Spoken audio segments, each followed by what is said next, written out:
தமிழ் வாழ்க. வீரமிகு பெரும்பாட்டனார் பேரரசர் பெரும்பிடுகு முத்தரையருடைய பொற்பாதங்களை போற்றி சாதி சமநிலையற்ற இந்த சமூகத்திலே சமநீதி சமர்புரிய வந்திருக்கக்கூடிய சமநீதி போராளி அவர்களை வணங்குகிறேன். ஒட்டுமொத்த தமிழ் சமூகத்தையும் இன்று ஒரே குடையின் கீழ் திரட்டியிருக்கக்கூடிய எங்களுடைய பெருமதிப்பிற்குரிய அண்ணன் செந்தமிழன் சீமான் அவர்களை வணங்கி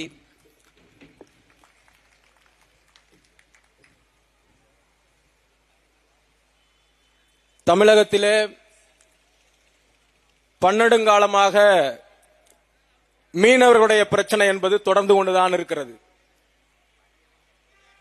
திமுக அரசாங்கம் இருந்தாலும் சரி, அதிமுக அரசாக இருந்தாலும் சரி, தேர்தல் காலத்திலே மீனவர்களுடைய பிரச்சனைக்கு நிரந்தர தீர்வு ஏற்படுத்தப்படும் என்பது தேர்தல் வாக்குறுதியாக தான் காலம் காலமாக இருக்க வேண்டும் என்று நினைக்கிறது.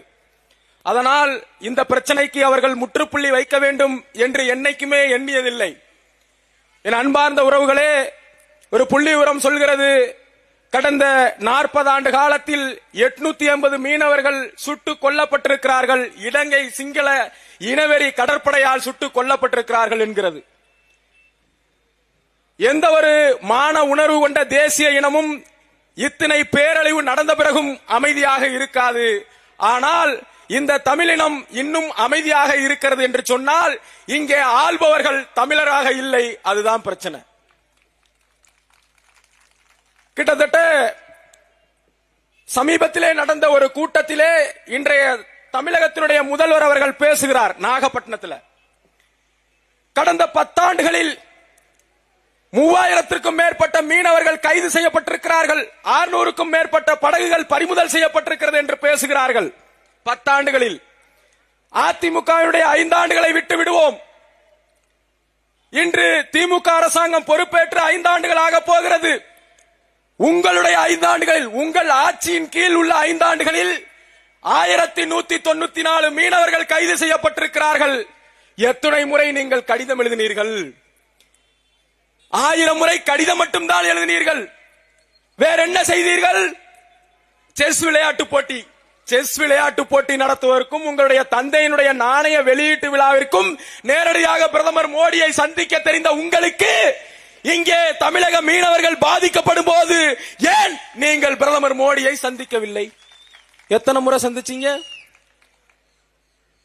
இங்கே அமலாக்கத்துறை ரைடு வருதா? உங்களுடைய சகோதரியை அனுப்பி பிரதமரை சந்திப்பீர்கள், நிதித்துறை அமைச்சரை சந்திப்பீர்கள். உங்களுடைய ஆட்சியில் தான் இன்றைக்கு மீனவர்கள் பிரச்சனையை பற்றி பேசுவதற்கு அருகதையற்ற ஒரு கட்சி திமுக கட்சி, திராவிட முன்னேற்ற கழகம்.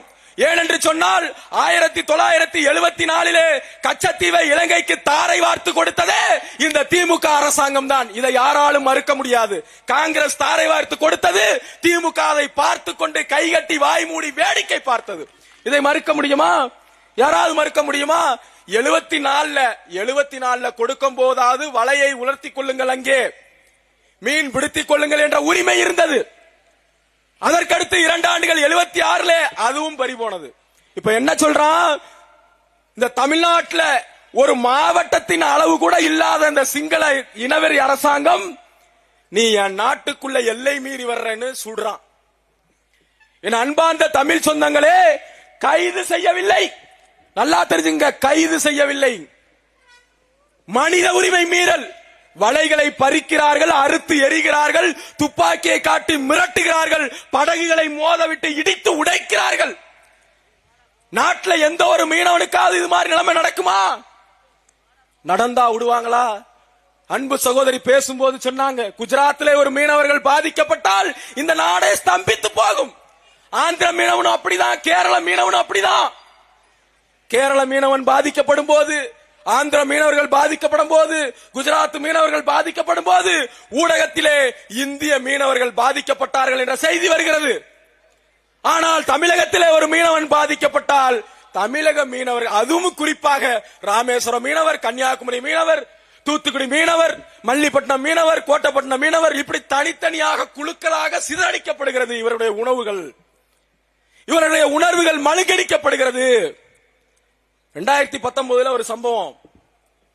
என்னுடைய சொந்தக்காரர்கள் இந்த பகுதியிலே படகு வாங்க சென்று கடலூரில் இருந்து இங்கே திரும்புகிறார்கள் ராமேஸ்வரத்திற்கு. இயற்கை சீற்றத்தினால் 4 பேர் கடலில் அடித்து செல்லப்பட்டார்கள். கடலில் அடித்து செல்லப்பட்டு 3 நாட்கள் எங்களுடைய தலைவர் அண்ணன் சமநீதி போராளி அவர்களுடைய முயற்சியால் 3 நாட்கள் கழித்து மீட்கப்பட்டார்கள். அந்த குடும்பம் நிர்கதியாக நிற்கிறது. குடும்பத்தில் எல்லாமே ஒரே ஒரு ஆண்மகன் தான். நிர்கதியாக நிற்கிறது. அன்றைய அரசாங்கம், அதிமுக அரசாங்கம், ஐயா எடப்பாடி அவர்களை சந்தித்தோம். 10 முறை சந்தித்திருப்போம். அன்பார்ந்தவர்களே, 10 முறை சந்தித்திருப்போம். 10 முறை சந்தித்த பிறகு அவர்கள் இந்த மீனவனுக்கு வழங்கிய தொகை 1 லட்சம் ஓவா, வேறே 1 லட்சம் ஓவா. ஆனா சாராயம் காய்ச்சுவது என்பது சட்டப்படி குற்றம். அந்த சாராயத்தை வாங்கி குடிப்பது என்பதும் குற்றம். தெரிந்தே அது கள்ளச்சாராயம். சாராயத்துல நல்ல சாராயம் இல்ல, கள்ளச்சாராயம் இல்ல, சாராயமாவே கெடுதல் தான். அதை தெரிந்தே குடித்தவனுக்கு, அதை குடித்து இறந்தவனுக்கு 10 லட்சம் ரூபாயை தருகிற இந்த அரசாங்கம், மீனவன் இறந்து போனால், உள்நாட்டு உற்பத்தியிலே முக்கிய பங்கு வகிக்கக்கூடிய இந்த மீனவன் இறந்து போனால் 1 லட்சம் ரூபாய் 2 லட்சம் ரூபாய் பிச்சை கேட்டு வாங்க வேண்டியது இருக்கு. பிச்சை கேட்டு வாங்க வேண்டியது இருக்கு. மரத்துல ஏறிக்கிட்டு இருக்கும் போது போன அரசாங்கத்தெல்லாம் பாத்தீங்கன்னா அறிவிப்பு வெளியாகும், அரசாணை. தென்னை மரத்துல ஏறிக்கிட்டு இருந்தார். ஏறிக்கிட்டு இருக்கும் போது பாம்பை பார்த்து கீழே விழுந்தார். விழுந்தவருக்கு நிவாரணமாக 3 லட்சம் ரூபாயை வழங்குகிறோம் என்று சொல்லி அரசாணை வெளியிட்டிருக்கிறார்கள். இருக்கு.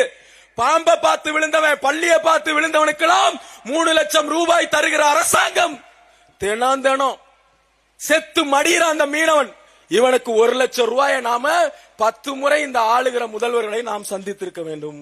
அப்படி சந்தித்தாலும் அவ்வளவுதான் காசு தருவாங்க.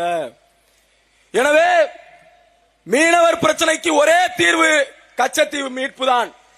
ஆனால் இன்றைக்கு திமுகவுடைய கூட்டணி கட்சியாக இருக்கக்கூடிய காங்கிரஸ் சொல்கிறது, காங்கிரஸ் தலைவர் செல்வ பெருந்தகை சொல்கிறார், கச்சத்தீவு மீட்பு கோரிக்கையை திமுகவை கைவிட சொல்லி நாங்கள் வலியுறுத்துவோம் என்கிறார். இப்ப திமுகவுடைய நிலைப்பாடு என்ன? மீனவர்களுக்கான அரசு யார்? வரும்போது பார்த்தேன், மீனவர்களின் பாதுகாவலர்னு சிவப்புலையும் கருப்புலையும் எழுதியிருக்கு.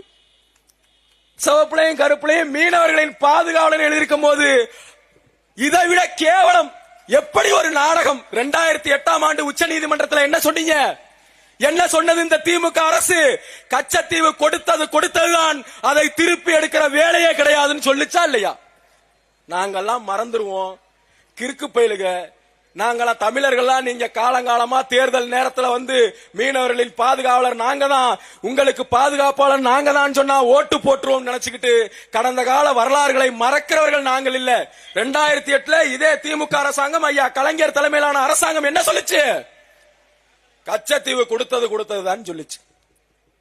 அதனால இங்கே தமிழர்களுக்கான அரசு உருவாகணும். தமிழர்களுக்கான தலைவன் இந்த மண்ணில தான் உருவானா. எல்லாத்தையும் வேடிக்கை பார்த்துக்கிட்டு போக முடியாதா? நீ எங்கள் மீனவனை அடித்தால் நான் சிங்கள மாணவனை அடிப்பேன் என்று சொன்னதுனால ஒரு தலைவன், தமிழர்களுக்கான தலைவன் அண்ணன் செந்தமிழன் சீமான் இங்கே உருவானார். அதுபோல தமிழர்களுக்கான அரசாங்கம் விரைவில் இங்கே உருவாகும். அப்ப அண்ணன் சொன்னது போல ஒரே ஒரு மீனவனை தொட்டுதான் சொன்னா ஒட்டுமொத்த தமிழர்களும் நாங்கள் வீரத்துக்கு பேர் போனவர்கள் அல்ல அப்படின்னு ஒத்துக்கிறோம். அதனால இந்த நாடகம் போடுகிற அரசாங்கம்லாம் நீங்க நம்ப வேணாம். தேர்தல் நேரத்தில் தமிழர்களுக்கான வாக்கு தமிழர்களுக்காக மட்டும்தான் இருக்கணும் கேட்டுக்கிட்டு வாய்ப்புக்கு நன்றி கூறி விடைபெறுகிறேன். நன்றி, வணக்கம். அடுத்ததாக மீனவர் பாசறையின் மாநில ஒருங்கிணைப்பாளர்